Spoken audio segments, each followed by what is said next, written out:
أعوذ بالله من الشيطان الرجيم. بسم الله الرحمن الرحيم. الحمد لله رب العالمين، والصلاة والسلام على أشرف الأنبياء والمرسلين سيدنا محمد وعلى آله وصحبه أجمعين. اللهم رب اشرح لي صدري ويسر لي أمري واحلل عقدة من لساني يفقه قولي، ولا حول ولا قوة إلا بالله العلي العظيم. اللهم انفعنا بما علمتنا وعلمنا ما ينفعنا وعلمنا ما جهلنا وذكرنا ما نسينا. اللهم يسر ولا تعسر، رب تمم بالخير. اللهم افتح علينا فتوح العارفين، وفقنا توفيق الصالحين.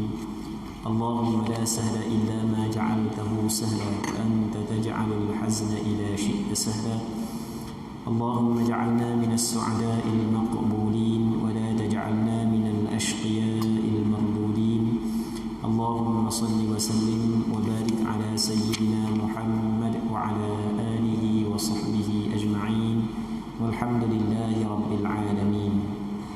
InsyaAllah kita sambung semula pengajian kitab Mukhtasar Syu'abil Iman lil Baihaqi yang dikarang oleh Imam Al-Qazwini Asy-Syafi'i rahimahullahu subhanahu wa ta'ala, wa nafa'ana Allah bi'ulumihi fid darain amin.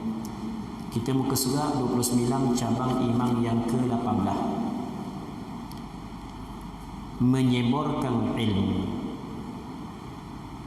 Al-Quran, Allah Subhanahu wa ta'ala berfirman, la tubayyinunnahu lin-nasi wa la taktumunah. Maksudnya, hendaklah kamu menerangkan isi kitab itu kepada manusia dan jangan menyembunyikannya. Firman Allah Subhanahu wa ta'ala, وَلِيُنْذِرُوا قَوْمَهُمْ إِذَا رَجَعُوا إِلَيْهِمْ. Terjemahan, dan untuk mengajar kaum mereka apabila kembali kepadanya. Muslimin muslimat yang dirahmati oleh Allah Subhanahu wa ta'ala, cabang iman yang ke-18 adalah menyebarkan ilmu. Dia tugas menyebarkan ilmu bukan mesti orang alim. Tugas menyebar ilmu adalah menjadi kewajipan bagi orang yang berilmu. Kerana dalam penggunaan istilah kita, apabila sebut kata orang tu alim, mesti dia kena pandai sungguh. Orang pandai sendu-sendu nak panggil orang alim. Aba bukan orang alim, aba boleh mengajar kita kecil-kecil je. Kan dia panggil orang alim kan. Itu istilah kita. Jadi menjadi cabang iman yang ke-18 yang disebut di dalam kitab Mukhtasar Syu'abil Iman ini adalah menyebarkan ilmu. Tugasan menyebarkan ilmu adalah kepada orang yang mengetahui. Orang yang tahu banyaklah perkara yang perlu disebarkan. Orang yang tahu sikit, maka sikitlah yang perlu dia sebarkan. Orang yang banyak ilmu, dia kena sebar yang dia tahu. Dia tidak boleh kurang. Kalau kurang, dia sebar, tidak bertepatan dengan apa yang tahu, tidak sampai kepada yang dia tahu, maka dikirakan satu kecuaian bagi dia. Orang yang tahu sikit, dia kena kabur kodok sikit. Tapi yang kabur lebih daripada yang dia tahu, waktu melampau pula. Firman Allah Subhanahu wa ta'ala, la tubayyinunnahu lin-nasi wa la taktumunah. Maksudnya, hendaklah kamu menerangkan isi kitab itu kepada manusia. Mu kena terangkan. Sama ada orang suka ataupun tidak, itu nombor 2. Mu kena terangkan. Dan dalam Al-Quranul Karim ada ayat yang Allah Ta'ala sebut di sana, di antara perkara yang dituntut oleh agama adalah kita tidak mengharau cela orang yang mencela di dalam kita mencari keredaan Allah Subhanahu wa ta'ala. La yakhafuna fillahi lawmata laim. Mereka itu tidak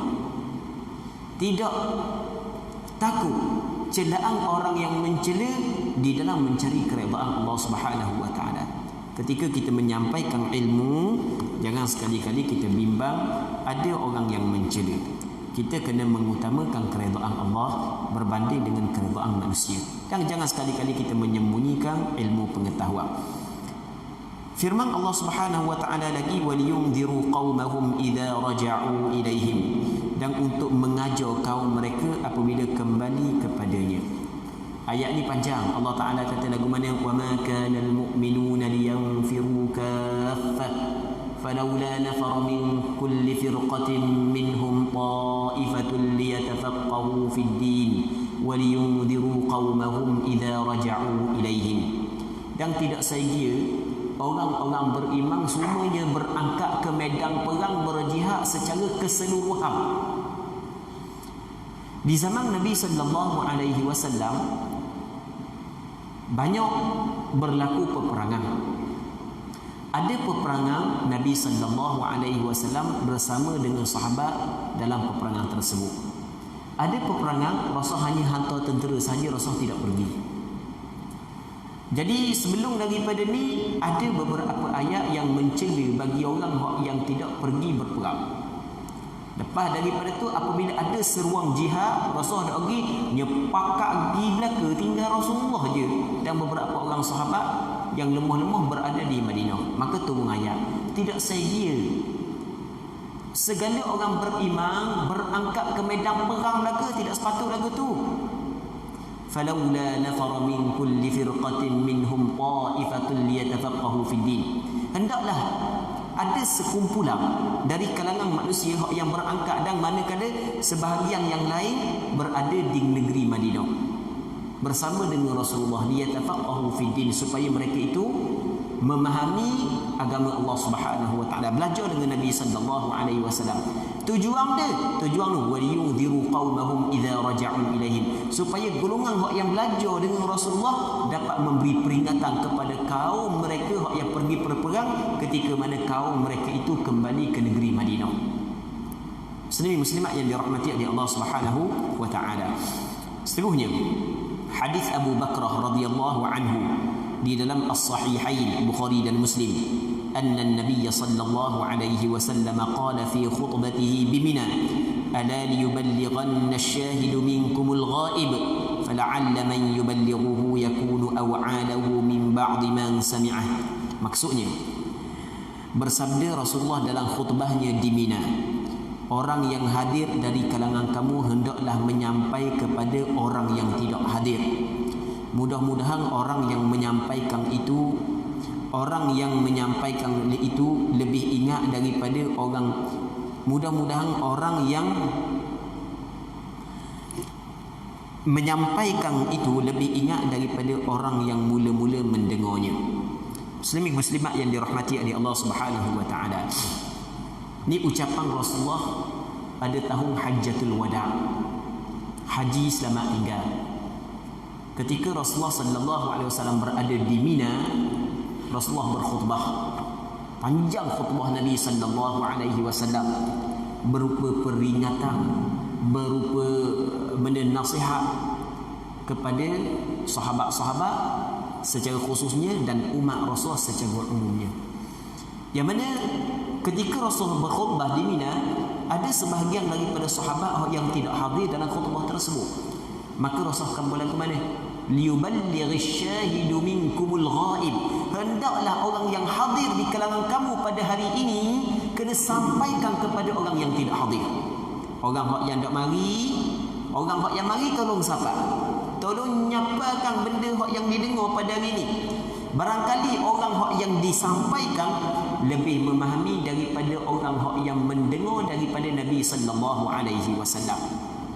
Maka atas perintah inilah para alim ulama siang dan malam duduk dengan ilmu menyampaikan kepada kaum masing-masing. Kerana Rasulullah sallallahu alaihi wasallam sungguh menyampaikan. Menjadi kewajipan kepada orang alim, dia kena menyampaikan ilmu yang dia tahu. Baik. Hadis Abu Hurairah di dalam Sunan Abi Dawud, Nabi sallallahu alaihi wasallam bersabda, man su'ila an ilmin fakatamah aljamahu Allah bilijamin minan nari yaumal qiyamah. Maksudnya, sesiapa yang ditanya tentang ilmu lalu menyembunyikannya, maka Allah akan mengekangnya dengan kekangan api neraka pada hari kiamat. Orang ni dia tahu. Orang tanya dia tak kabur, dia susuk, tak mau kabur. Maka ni balasan dia. Berbeza kalau sekiranya dia tak tahu. Dia bukan semua orang hak yang alim, dia tahu belaka permasalahan. Dan kalau orang alim tu jawab belaka benda orang tanya, kita kena berhati-hati. Kena berhati-hati. Maksudnya kena berhati-hati, maksudnya adalah mungkin ada beberapa hak yang dia jawab tu tersalah dan tersilap. Dia banyak. Jadi bukanlah mesti apabila seorang tu alim dia kena jawab belaka. Kadang-kadang ada benda hak yang dia tidak tahu. Kadang-kadang kekangan masa tidak mengizinkan untuk dia jawab. Okey, hamba buat sebagai contoh lah. Sebagai contoh, hamba kalau dulu hamba adalah beberapa grup WhatsApp berkait dengan soal jawab agama. Ada dalam lebih kurang 6 ke 7 grup WhatsApp. Enggak terlalu lah. Ada orang hak yang tubuhkan dan hamba sendiri tubuhkan. Jadi semua permasalahan agama, sama ada berkait dengan usuluddin, berkait dengan fiqh, berkait dengan akhlak, kita jawab belaka. Berkait dengan nahwu ke, berkait dengan hadis, berkait dengan tafsir, kita jawab belaka dulu. Baik. Tapi masa tu tidak sibuk macam ni. Tapi ni Allah Rabbi tidak ada masa. Pas geruk tu amat cara langsung. Lepas tu macam-macam orang tanya, orang ni PM, orang hantar soalan. Dan rasa juga ada juga sebahagian daripada ahli masjid ni mari tanya soalan. Kadang-kadang dia tengok dia, hamba baca saja, hamba tak nak jawab. Kadang-kadang hamba baca, hamba tahu hukum, tapi hamba tak nak tahu. Kata tak apa lah, kat gigi karang lah. Kita tengok lepas daripada syak. Biar naik kereta balik rumah, kita tu balik rumah kadang-kadang ngantuk tidur. Esok dah nak tengok dah. Tengok masuk baru pula. Itu kadang-kadang terlepas. Kadang-kadang kita baca, oh kena kaji dulu. Tak ada masa nak kaji. Jadi banyak perkara. Masuk soalan sehari-hari berpuluh-puluh. Bukan dang. Kalau dulu hamba jawab panjang lebar, ni hamba jawab kena boleh, tak boleh, boleh, tak boleh. Itu je. Tak ada. Tidak ada masa. Baik. Kadang-kadang tak terjawab langsung. Bukan kerana nak susu ilmu kan, bukan kerana nak susu ilmu, tapi tidak ada masa, kekangan masa, tak ada nak jawab. Muslimin muslimat yang dirahmati oleh Allah Subhanahu Wa Taala. Tapi kalau orang telefon direct itu lain kan. Itu pun kadang-kadang 48 kali telefon budak lagi. Jangan buat mana, handset duk dengan terabur. Baik. Jadi kalau orang tu ditanya tentang ilmu, dia tahu benda tu, tiba-tiba dia menyembunyikan, dia tak kabur kat orang, takut orang jadi alim macam dia. Maka Allah Ta'ala mengekangnya dengan kekangan api neraka pada hari kiamat. Dia jawab dengan mulut, tapi oleh kerana dia menyembunyikan, maka balasan dia mulut dia yang kena. Dikekang dengan kekangan api neraka di mulut dia. Allah Rabbi. Api neraka ni bukan benda biasa, muslimin muslimat yang dirahmati oleh Allah Subhanahu Wa Ta'ala. Dalam hadis Rasulullah sebut lagu mana? Inna ahwana ahli nari azaban yaumal qiyamah rajulun. Sesungguhnya penghuni neraka yang paling ringan sekali kena azab, paling ringan kali ni, seorang lelaki yang diletakkan 2 bara api di bawah tapak kaki dia. Tapak kaki yang tinggi, akhmas qadamai dalam hadis. 2 bawah tapak kaki dia teruk sampai gelegok otak. Cuba bayangkan. Na'udzubillahi min dzalik. Kita ni kalau kita pakai puyuk tebal-tebal, pasang api kuat, nampak nak kegelegok. Puyuk tebal sebab tebal sangat. Ia cepat awak nipi sikit, semakin tebal semakin lambat nak panas air dalam. Jarak daripada kaki sampai kepala jauh, molek-molek ada gelegok awak di atas kepala. Na'udzubillahi min dzalik. Tu yang paling ringan. Dan dia rasa, ni kata Rasul, dia rasa tak ada dah penghuni neraka yang paling teruk berbanding dengan dia. Teruk dah teruk. Allah Rabbi letak bara api dalam mulut, ya Allah. Na'udzubillahi min dzalik. Semoga Allah Subhanahu wa taala memelihara kita, baik menjaga kita. Sesungguhnya syair dan ungkapan hikmah. Al-Baihaqi meriwayatkan dengan sanadnya daripada Imam Umar bin Abdul Aziz Al-Umawi radhiyallahu anhu. Siapa Umar bin Abdul Aziz? Umar bin Abdul Aziz adalah seorang pemimpin di dalam pemerintahan Bani Umayyah. Seorang pemerintah yang cukup adil. Baca sejarah dia, memang cukup hebat, cukup adil. Sampai ke sebahagian daripada orang kafir pun di tempat kita nak jadi seperti Umar bin Abdul Aziz. Jangan main. Nak jadi tu sebab dia nak lebong dengan kita je. Dia cuba nak memerintah sebagaimana pemerintahan Umar bin Abdul Aziz dulu. Jadi tak nak bunyi dah kok. Tapi pemerintahan Umar bin Abdul Aziz bukan hanya orang Islam yang merasakan keadilan dia, bukan orang kafir, binatang-binatang merasakan keadilan dia. Tapi Umar bin Abdul Aziz, golongan tersebut Allahu Rabbi hanya untuk golongan dia sahaja. Bukan sebahagian daripada golongan dia pun marah. Usah kata orang Islam, orang kafir sendiri pun setengah daripadanya marah ke dia. Muslimin muslimat yang dirahmati oleh Allah Subhanahu wa taala. Umar bin Abdul Aziz dia memerintah 2 tahun je. 2 tahun lebih sikit je. Kejap je Tuhan bagi dia merintah dia hidup. Lepas daripada tu Allahu Rabbi, dia sendiri zuhud dah sawayaklah pakaian dia apa semua sekali. Tapi dia dapat memenuhi di dalam negara Islam penuh dengan nikmat dan keadilan.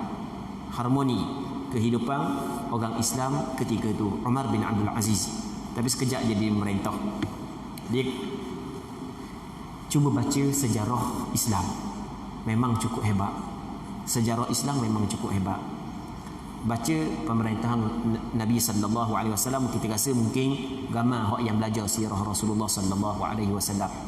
Rasulullah wafat pada awal tahun 11 Hijrah. Rasul dia wafat pada bulan Rabiul Awal, pada awal tahun yang ke-11 daripada hijrah Nabi sallallahu alaihi wasallam. Lepas daripada Rasul wafat, Sayyidina Abu Bakar memerintah lebih kurang dalam 2 tahun setengah. Lepas daripada itu boleh kepada Sayyidina Umar lebih kurang dalam 10 tahun lebih kurang. Baik. Jadi Sayyidina Umar wafat lebih kurang pada tahun 23 Hijrah lebih kurang. Maka boleh kepada Sayyidina Uthman sehingga kepada tahun 35 Hijrah. Boleh kepada Sayyidina Ali sehingga kepada tahun 40 Hijrah, lebih kuranglah. Okey, daripada tu dipanggil dia pemerintahan ala minhajin nubuwah, di atas cara kenabian. Waktu tidak ada siapa pun yang pertikai, kerana pemerintahan mereka adalah pemerintahan ala minhajin nubuwah. Lepas tu bertukar kepada sistem raja, bertukar kepada daripada khilafah ar-rasyidah, pemerintah yang dipimpin oleh Khulafaur Rasyidun, maka berpindah kepada pemerintahan Bani Umayyah. Bermula dengan nama dia adalah Muawiyah bin Abi Sufyan. Mati Muawiyah, naik anak dia nama Yazid bin Muawiyah. Mati anak dia Yazid bin Muawiyah, naik kepada cucu dia nama Muawiyah bin Yazid. Muawiyah yang kedua. Dadang nama mana? Tukar, boleh kepada Marwan bin Hakam. Boleh kepada Marwan bin Hakam. Lepas tu lepas daripada Marwan bin Hakam, boleh kepada Abdul Malik bin Marwan, anak dia. Abdul Malik bin Marwan ada seorang adik nama dia Abdul Aziz. Abdul Aziz gubernur di negara Mesir. Umar bin Abdul Aziz adalah anak kepada ni. Jadi bermakna Umar bin Abdul Aziz adalah anak saudara kepada Abdul Malik bin Marwan.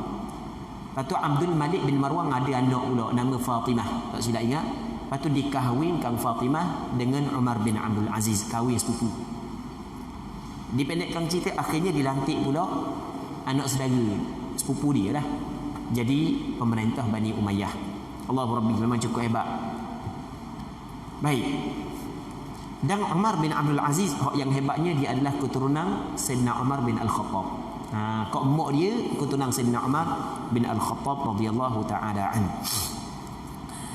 Al-Baihaqi meriwayatkan dengan sanadnya daripada Imam Umar bin Abdul Aziz Al-Umawi daripada Bani Umayyah radhiyallahu anhu berkata, Man lam ya'ud kalamahu min 'amali kathurat khatayah wa man 'amila bighairi 'ilmin kana ma yufsidu akthar mimma yuslih.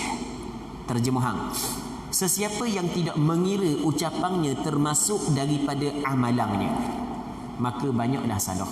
Kalau dia tidak anggap ucapan dia saat itu ada kesalahan, kalau dia fikir, aku cakap ni betul ke tak, aku cakap ni salah ke tak, aku cakap ni warna ni, maka alhamdulillah dia akan dapat menjaga diri dia daripada tersalah. Tapi kalau dia tidak hitung percakapan dia daripada amalan dia yang disurat oleh malaikat, maka banyaklah salah dia.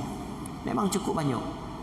Dan sebenarnya muslimin muslimat yang dirahmati oleh Allah Subhanahu wa taala, ramai anak Adam punca daripada terhumbang di dalam neraka Allah adalah kerana mulut. Ini disebut oleh Nabi sallallahu alaihi wasallam. Kata Rasul kepada Sayyidina Mu'adz bin Jabal, "Ya Mu'adz, kuffa 'alaika hadha." Rasulullah suruh Mu'adz jaga lidah dia ni. Rasulullah tubik lidah. Lalu tu kata Mu'adz kepada Rasulullah, "Ya Rasulullah, wa inna lamu'akhadhuna bima natakallamu bih."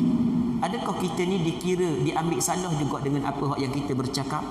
Kata Nabi sallallahu alaihi wasallam, "Thakilatka ummuka ya Mu'adz." Semoga makmu kehilanganmu wahai Mu'adz. Ini penggunaan yang digunakan oleh orang Arab, tapi bukan maksud makna yang ataupun bukanlah dimaksudkan makna yang asal. Kata Rasulullah, "Wa hal yakubbun nasa fin nari ala wujuhihim aw ala manakhirihim illa hasaidu alsinatihim." Tidaklah punca seseorang hamba Allah terhumbang di dalam neraka Allah di atas batang hidung dia, di atas muka dia, melainkan punca daripada apa yang dilakukan oleh lidah-lidah mereka. Lidah ni teruk, lidah Allah Rabbi. Sebab tu dalam hadis yang lain yang diriwayat oleh Imam Tirmizi, kata Nabi sallallahu alaihi wasallam, "Man samata najah." Sesiapa yang diam pasti dia akan selamat. Rasulullah sallallahu alaihi wasallam sungguh kita, kalau betul-betul mu beriman kepada Allah, mu kena cakap benda yang baik. Kalau tak ada benda yang baik mu nak cakap, mu kena diam. Man kana yu'minu billahi wal yaumil akhir falyaqul khairan aw liyasmut. Barang siapa yang betul-betul beriman kepada Allah dan hari akhirat, maka hendaklah dia cakap benda yang baik ataupun dia diam.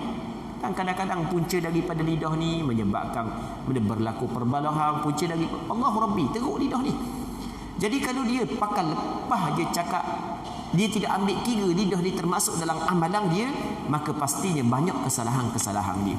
Ini kata Umar bin Abdul Aziz. Okey, itu yang pertama. Yang keduanya, sesiapa yang beramal tanpa ilmu, nescaya amalan yang rosak lebih banyak daripada yang elok. Sebab itulah penting muslimin muslimat yang dirahmati oleh Allah Subhanahu wa taala, orang yang nak beramal ada ilmu. Kita dua. Orang yang beramal dia belajar, ada ilmu melalui dia belajar. Alhamdulillah, orang yang duduk dalam majlis ilmu siang malam ni dia termasuk dalam golongan yang beramal ada ilmu. Maka ini adalah satu anugerah yang Allah Ta'ala bagi kepada kita.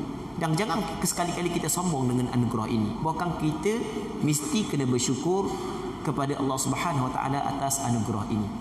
Allah Subhanahu Wa Ta'ala kuasa meletakkan kita di mana-mana sahaja. Tiba-tiba Allah Subhanahu Wa Ta'ala memilih, Allah Ta'ala menentukan kita dalam golongan orang-orang yang suka duduk dalam majlis zikir, majlis ilmu. Maka ini adalah satu nikmat yang Allah Ta'ala kurniakan kepada kita, nikmat yang cukup besar, yang menyebabkan kita dapat nikmat tersebut, nikmat duduk dalam majlis ilmu, sehingga kita dapat mengetahui lagu manakah cara pelaksanaan ibadat yang dituntut oleh agama. Baik, maka kita kena bersyukur. Okey, itu yang pertama. Yang keduanya, bagi orang yang tak suka duduk dalam majlis ilmu, maka dia kena tahu bahawasanya apabila tidak ada ilmu pengetahuan dalam melakukan amal ibadat, kata Umar bin Abdul Aziz, bahawasanya apa yang dok pakai lebih banyak daripada hak yang molek. Hak dok pakai lebih banyak daripada hak yang molek. Baik. Diriwayatkan daripada Al-Harith Al-Muhasibi, seorang ulama tasawuf yang terkenal. Dia katakan, al-ilmu yurithul khasyah waz-zuhdu yurithur rahah wal ma'rifatu turithul inabah. Ini perkataan ulama tasawuf. Dia katakan ilmu itu mewarisi takut kepada Allah. Itu ilmu sungguh.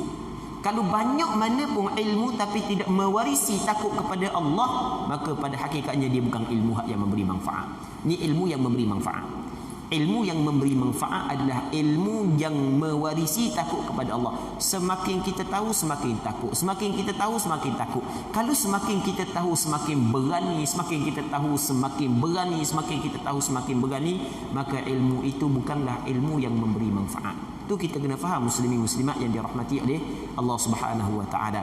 Oh, ni kak banyak dah tahu, rasa lega je. Boleh buat belaka ni. Dulu banyak dah buat dulu. Terjadi lain gitu kalau gitu kau. Ni kak banyak tahu ni, tahu banyak buah khilaf dia boleh belaka. Hak ni boleh ada pandangan. Hak ni boleh ada pandangan kata boleh. Hak ni boleh sebab ada pandangan kata boleh. Tak ada perasaan takwa kepada Allah Subhanahu wa taala. Maka hak tu berat. Sebab semakin kita tahu sebenarnya semakin kita takut kepada Allah Subhanahu wa taala. Tu ilmu yang memberi manfaat, muslimin muslimat yang dirahmati oleh Allah Subhanahu wa taala. Itu yang pertama. Yang kedua adalah zuhud mewarisi kerehatan badan. Di ar-rahah ni asal makna kerehatan. Tubuh badan kita rehat, hati kita pun rehat, tenang. Zuhud. Apa makna zuhud? Zuhud ni hati tidak bergantung dengan dunia. Dia orang yang hati bergantung dengan dunia baru dia ada tekanan. Dah hati kuat sangat dunia ni, nak tidur pun tak boleh duk mikir dunia hilang sikit pun jadi serabut, stres, tekanan, tak cukup kena pergi kerja siang malam, dah rasa tak cukup semua, padahal dah habis sang dah. Kalau kita kata kan dah habis sang dah, tapi kalau nak buat nak sedekah tu comellah. Cuma kita kata mana sebenarnya zuhud dia tidak menghalang kita bekerja, tidak menghalang duit ada. Tapi sebenarnya zuhud ni hati kita tidak bergantung dengan perkara tersebut. Ada ke, tak ada ke sama. Tapi oleh kerana Allah Subhanahu wa taala suruh kita berusaha, kita berusaha. Kita berusaha. Baik. Jadi kalau orang tu ada sifat zuhud, maka hati dia pun tenang, tubuh dia pun tenang. Wal ma'rifatu turithul inabah. Memakrifah, kenal Allah, dia mewarisi pengembalian kepada Allah. Orang yang betul-betul kenal Allah, dia akan kembali kepada Allah Subhanahu wa taala. Orang yang kenal Allah. Orang yang tidak kembali kepada Allah pada hakikatnya dia kenal Allah Subhanahu wa taala. Tidak kenal. Kalau orang kenal Allah Subhanahu wa taala, dia akan kembali kepada Allah.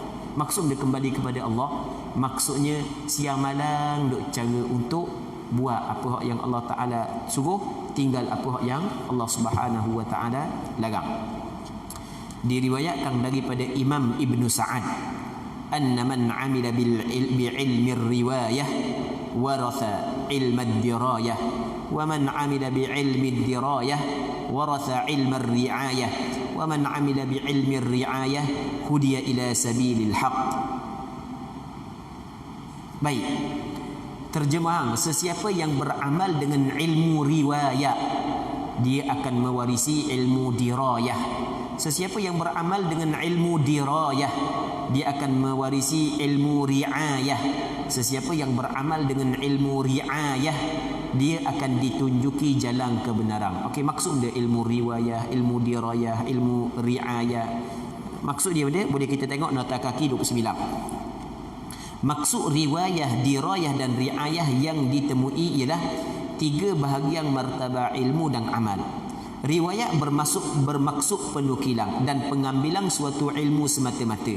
Dirayah pula ialah memahami dan mendalami maknanya. Manakala riayah adalah beramal dengan ilmu yang dimiliki dan diketahui. Wallahu a'lam. Baik, diriwayatkan daripada Malik bin Dinar.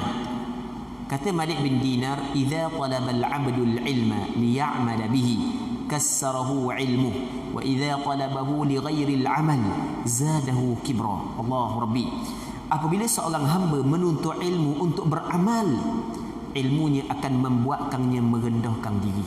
Allah. Kalau dia menuntut ilmu, qasad dia, niat dia untuk beramal dengan ilmu tersebut, dia akan menyebabkan dia semakin rendah diri, semakin rendah diri, semakin rendah diri. Baik.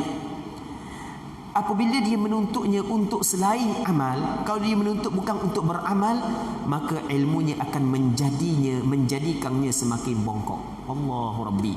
Sombong. Na'udzubillahi min dzalik. Dia orang yang sombong, dia sombong ni daripada perkataan kibrun dalam bahasa Arab, takabur, besar. Orang yang sombong kerana orang tu ada kelebihan. Orang tak ada kelebihan, nak sombong dia. Ilmu tak ada, harta pun tak ada, pakat pun tak ada, jawatan pun tak ada. Tak ada benda dia nak sombong orang dia. Tak ada benda yang boleh disombong.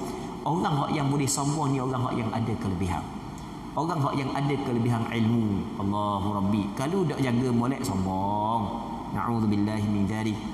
Orang yang ada kelebihan pangkat, darjat. Allahu Rabbi. Sombong dak sekarang. Na'udzubillahi min dzalik. Sombong. Tu jangan main. Ilmu, pangkat, harta, tu asbab-asbab yang boleh menyebabkan seorang tu sombong. Kalau tidak ambil berat tentang tazkiyatun nafs, pembersihan jiwa, balik awal. Sungguh jangan main. Jangan main. Dulu senyum tak? Dulu. Lah ni dak dah. Dulu senyum tak? Lah ni dak dah. Jangan main benda-benda lagu tu. Muslimin muslimat yang dirahmati oleh Allah Subhanahu wa taala.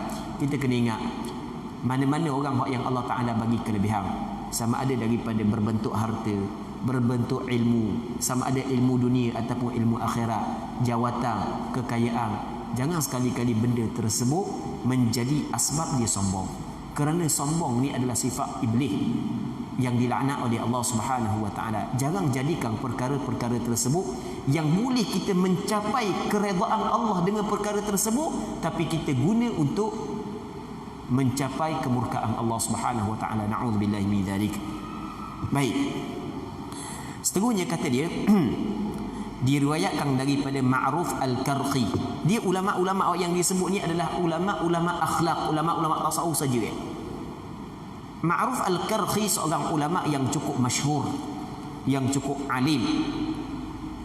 Kata Ma'ruf Al-Karqi, "Idza arada Allah bi'abdin khaira fataha alaihi babal amal wa aghlaqa alaihi babal jadal wa idza arada Allah bi'abdin syarra aghlaqa alaihi babal amal wa fataha alaihi babal jadal." Jika Allah Ta'ala hendak memberikan kebaikan kepada seorang hamba, kalau Allah Ta'ala nak bagi kebaikan kepada dia, dia akan membuka buatnya pintu amal. Allah Ta'ala akan buka pintu amal. Maksud pintu amal, dia buat rajin, buat amal ibadat, dia belajar, dia buat amal. Allah Ta'ala bagi kepada dia buka pintu amal. Kerana dia, kerana seseorang dia akan mendapat darjat yang tinggi di sisi Allah adalah melalui amalan yang dia buat. Walikullin darajatum mimma amilu. Allah Ta'ala kabur dalam Quran. Bagi setiap seseorang darjat-darjat yang tinggi di sisi Allah dari kerana apa yang mereka itu amalkan. Dan Allah Ta'ala menutup ilmu perdebatan, ilmu berdebat. Allah Ta'ala tutup ilmu perdebatan untuk dia. Kadang-kadang perdebatan ialah ada orang yang berdebat untuk mencari kebenaran, tapi ada orang yang berdebat adalah untuk mencari kemenangan. Dia lain. Untuk mencari kebenaran lain daripada untuk mencari kemenangan. Untuk mencari kebenaran, asal kata benda tu benar, sama ada daripada kita ataupun daripada lawan kita, kita akan terima. Untuk mencari kebenaran, tak kira asal kata benar ada, sama ada daripada kita ataupun daripada kawan kita. Kita ingat kita benar apabila kita cuba berbincang, rupa-rupanya kebenaran berada dengan lawan kita, maka kita akan terima kebenaran tersebut. Itu orang yang berdebat untuk mencari kebenaran. Tapi ada juga orang yang berdebat bukan untuk mencari kebenaran, tapi untuk mencari kemenangan.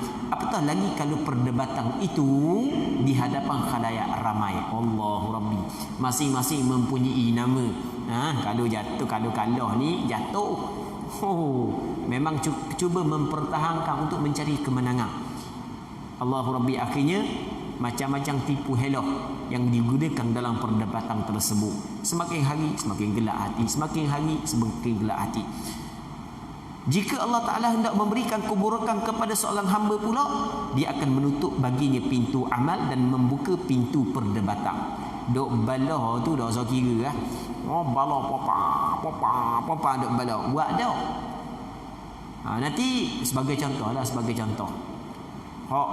Kalau bulan Ramadan tarawih 20 ke 8, 20 ke 8. Dia dah buat sekarang. Okey. Masuk bulan Syawal pula. Boleh tak gabung qada puasa dengan puasa nang? Berlaku perdebatan dona. Puasa nang tak sekarang. Sebagai contoh. Ni masuk bulan Rabiul Awal, berlaku pula perdebatan buat Maulidur Rasul bid'ah apa semua sekali. Allah Rabbi. Dia malah apa buat amal. Sebagai contoh. Na'udzubillahi min dzalik. Semoga Allah Subhanahu wa taala melindungi kita. Diriwayat daripada Abu Bakar Al-Warraq, seorang ulama tasawuf yang terkenal juga.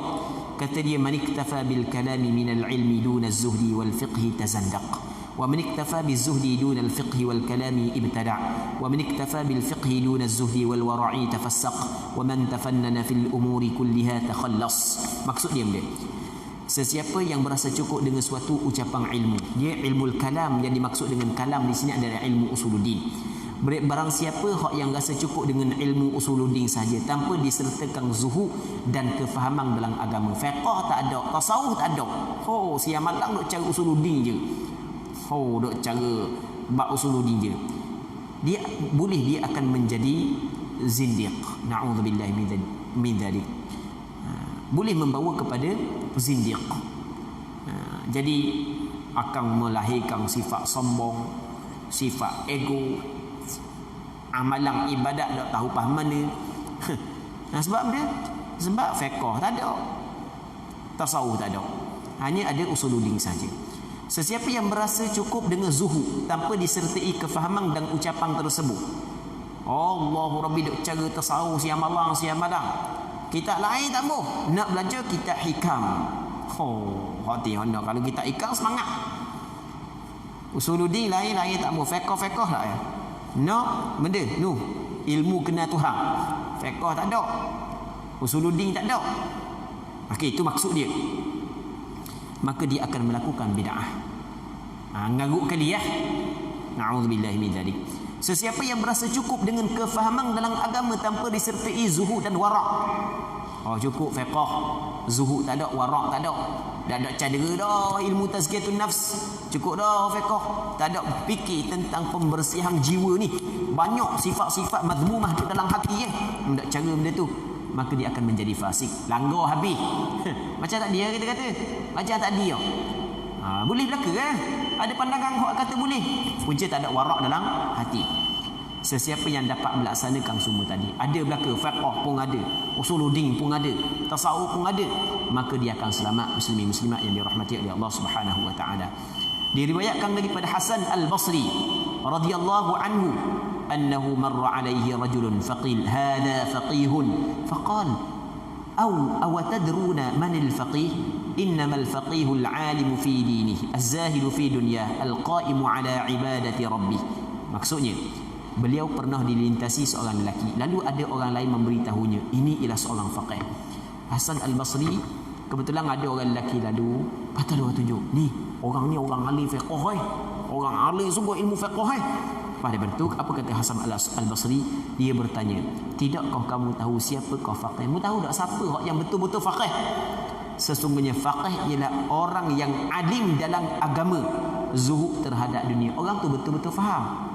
Orang yang betul-betul faham, alim dalam agama, zuhud dalam dunia. Kalau alim dalam agama menggunakan agama untuk mencari kesenangan dunia, pada hakikatnya dia bukan orang yang betul-betul faham.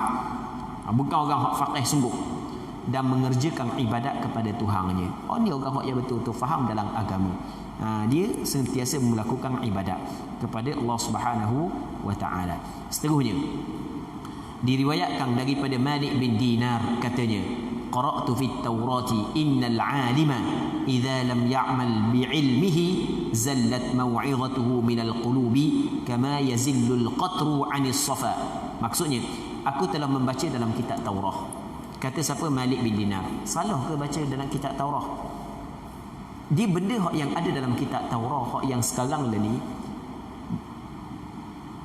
yang banyak yang telah diubah suai oleh tangan-tangan ulama-ulama Yahudi. Baik. Cuma apa yang datang daripada ahli kitab, termasuk dalam kitab Taurah di sekarang ni, dia terbahagi kepada tiga. Hak yang datang daripada ahli kitab dia terbagi kepada tiga. Hak yang pertama adalah tidak menyalahi Al-Quran dan hadis. Tidak menyalahi.